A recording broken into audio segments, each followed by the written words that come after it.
ओम शांति। आज बाबा ने मुरली में बिल्कुल स्पष्ट कहा है कि बच्ची, अब समय के अनुसार हमें कैसा पुरुषार्थ करना चाहिए, क्योंकि चारों तरफ हम सभी देख रहे जो हलचल हो रही है। कभी सोचा भी नहीं होगा कि वहां पर बाढ़ आएगी, ऐसे ऐसे स्थानों पर जहां पर कभी व्यक्ति ने सपने में भी नहीं सोचा होगा। आज वहां पर बाढ़ आ रही, भूकंप आ रही, तो ये वास्तव में समय की बहुत बड़ी बिगनिंग हुई है। समय ने अपनी करवट बदल ली है। समय अब वो आ गया जो बाबा कभी मुरलियों में कहा करते थे। जब बाबा ने मुरली में कहा था तो आज वो सचमुच पूरा साकार होने लगा है। बाबा ने कहा था मूसलाधार बरसात होगी, बाढ़ आएगी, आंधी आएंगे। बाबा ने कहा प्रकृति के पांचों तत्व अपना खेल दिखाएंगे। तो सचमुच आज सबसे ज्यादा प्रकृति ही अपना प्रकोप, अपना खेल दिखाना शुरू करती है, क्योंकि हम सब जानते हैं धरती, वायु, जल सब दूषित हो चुका है। जो तापमान आज से 1880 में धरती का था, उससे 0.8 डिग्री और बढ़ चुका है। जो ग्लेशियर है, जब बर्फ पिघलेगा, और जब बर्फ पिघलेगा ना तो सुनामी आएगी और वो सारा पानी शहरों में घुसेगा। बाबा ने कहा था, आज तो न्यूज़ों में भी हम सब सुन रहे हैं कि समुद्र का पानी भी बढ़ता जा रहा है। कई तो ऐसा भी बता रहे कि धरती के अंदर से एक ऐसा आग का गोला बन रहा है। तो सोचो, समय ने सचमुच करवट बदल ली है।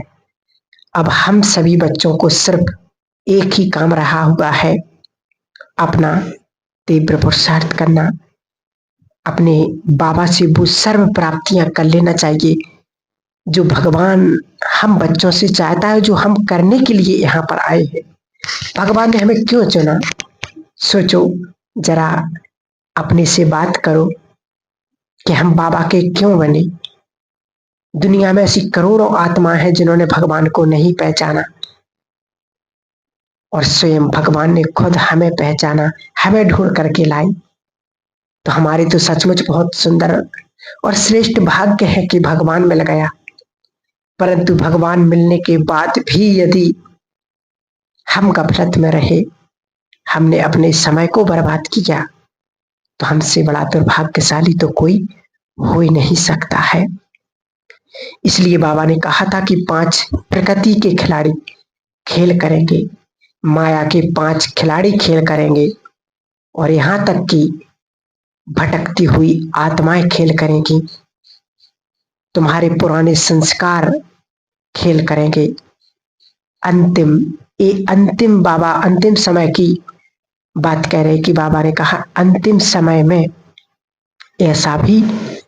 ऐसा दृश्य होगा जब प्राकृतिक आपदाएं होगी। आज वो हम सब देख रहे हैं कि जो प्राकृतिक आपदाएं हर जगह हो रही हैं, कहीं ना कहीं आज रोज सुनने को मिल रही हैं कि यहाँ पर ऐसा हो गया, यहाँ पर डैम फट गया, यहाँ पर बाढ़ आ गई, यहाँ पर भूकंप आ गया, कहीं पर पहाड़ खिसक रहे। तो ये सचमुच प्राकृतिक आपदा ही है। ऐसी प्राकृतिक आपदाओं से स्वयं को सुरक्षित रखने के लिए हमें भी उस परमात्मा की शक्तियों को स्वयं में धारण कर प्रकृति को सकाश देना है। क्योंकि जब हम प्रकृति को कुछ देंगे तो प्रकृति हमारी मदद करेगी। यदि हमने प्रकृति को कुछ नहीं दिया, उसको श्रेष्ठ वाइब्रेशन नहीं दी है, और जितना हो सके हमारे जीवन से प्रकृति को एक सुकून मिलना चाहिए, शांति मिलनी चाहिए, पॉजिटिव वाइब्रेशंस मिलना चाहिए। हमारे से प्रकृति दुखी ना हो, परेशान ना हो। इस बात का विशेष हम सभी ब्राह्मण बच्चों को ध्यान रखना है, और अपने पुरुषार्थ के द्वारा, अपने योग के द्वारा, अपने योग में एक चीज और ऐड कर लो हमेशा यदि हम योग कर रहे, अमृत वेला में कर रहे, नुमाशाम योग कर रहे, दोपहर कभी भी कर रहे, उसमें 5 मिनट प्रकृति को जरूर दें, प्रकृति को सकाश जरूर दें, क्योंकि अंतिम समय में सब समाप्त हो जाएंगे। उस टाइम पर सिर्फ प्रकृति ही अपना प्रकोप दिखाएगी। बाबा ने तो यहां तक भी कहा कि एक प्राकृतिक आपदा आ जाती है तो हलचल हो जाती है।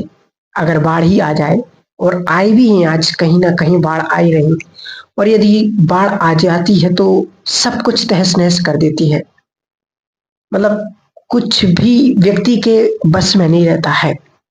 तो बाबा ने कहा, सोचो संसार में यदि 5 तत्व एक साथ महाभयंकारी विनाश करेंगे, प्रकोप दिखाएंगे, तो उस समय हमारी स्थिति कैसी होगी।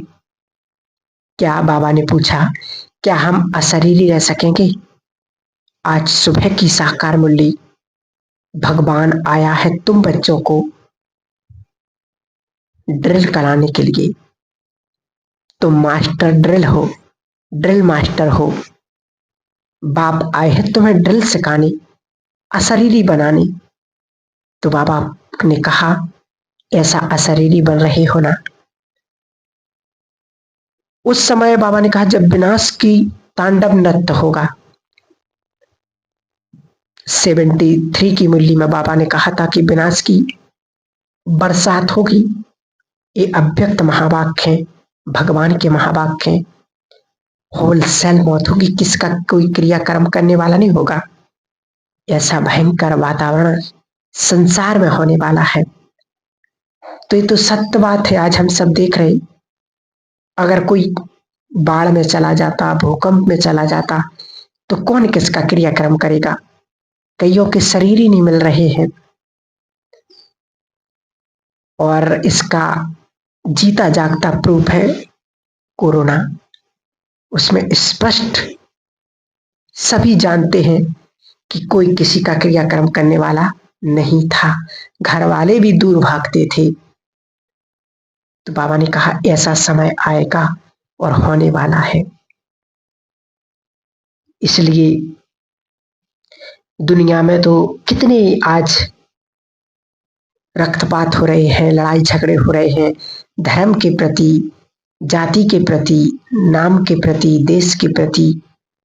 ऐसा समय तो बाबा ने कहा, स्वयं को परमात्मा शक्तियों से इतना भरपूर करना है, इतना भरपूर करना है कि हम आने वाले समय में अनेक आत्माओं को शरण में ले सकें, उन्हें शांति प्रदान कर सकें, उनके जीवन को सुकून में ला सकें। तो ऐसी स्वयं की स्थिति बाबा ने कहा तुम्हें बनानी है। और बाबा ने कहा, जो रह गया वो रह जाएगा। संपूर्ण सत्य है। भगवान ने कहा, यदि त्रिकालदर्शी अभी नहीं बने, सर्वज्ञ अभी नहीं बने, क्योंकि परमात्मा सब कुछ जानते हैं। परंतु बाबा ने कहा, इससे भी खतरनाक, इससे भी दर्दनाक, इससे भी भयानक सीन वो होगा, वो होगा ब्राह्मण परिवार में ब्राह्मण आत्माओं का, कि भगवान को जाना, पहचाना, उसको श्रीमत को धारण किया, रोज मुरली सुनी, नुमाशाम योग किया, अमृत वेला योग किया। पता था ये प्रभु की पालना है, परमात्मा स्वयं हमें पढ़ा रहे हैं। इस सब कुछ जानते हुए भी यदि हमने गफलत की, तो हमसे ज्यादा पश्चाताप तो शायद है संसार में किसी को हो। क्योंकि दुनिया में जो भी लोग हैं, उन्होंने तो भगवान को न जाना है, न सत्य को जाना, न पाप को जाना, न पुण्य को जाना। परंतु हम वो महान आत्मा, वो परमात्मा की संतान है। हमने सब कुछ जान लिया, पाप क्या, पुण्य क्या, सत्य क्या, असत्य क्या, और परमात्मा आए किस लिए हैं, क्या करने आए और क्या कर रहे हैं। यदि सब कुछ जानते हुए भी यदि हम गफलत में रहे, हमने अपना पुरुषार्थ नहीं किया, तो फिर हमें बहुत पश्चाताप के आंसू बहाने पड़ेंगे। बाबा ने कहा, इस ब्राह्मण परिवार में इस ब्राह्मणों की सभा में पश्चाताप के आंसू बहेंगे और वो पश्चाताप ऐसा होगा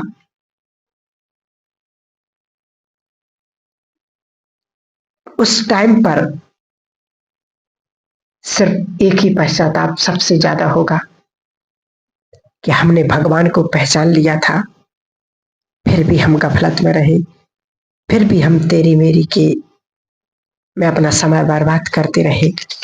तो इसके लिए श्रेष्ठ पुरुषार्थ के लिए हमें ऐसा अपने आप को पुरुषार्थ में लाना है, क्योंकि बाबा ने कहा ये भगवान के महावाक्य हैं, अब समय है ना किसी से गिला ना शिकवा, ना किसी से ईर्षा ना नफरत, ना लड़ाई ना झगड़ा, सबसे माफी मांग लो और सबको माफ करते रहो, क्योंकि माफी ही एक ऐसा शब्द है, माफी ही एक ऐसा हमारे तीव्र पुरुषार्थ के लिए है। आत्माओं से भी हम माफी मांग लें और भगवान से भी कि जो हमने किया जाने अनजाने में, बाबा माफ कर दो, इसके बाद अब कोई भी गलती नहीं होगी। ऐसा हमें अपने आप को इतना सुंदर श्रेष्ठ पुरुषार्थ में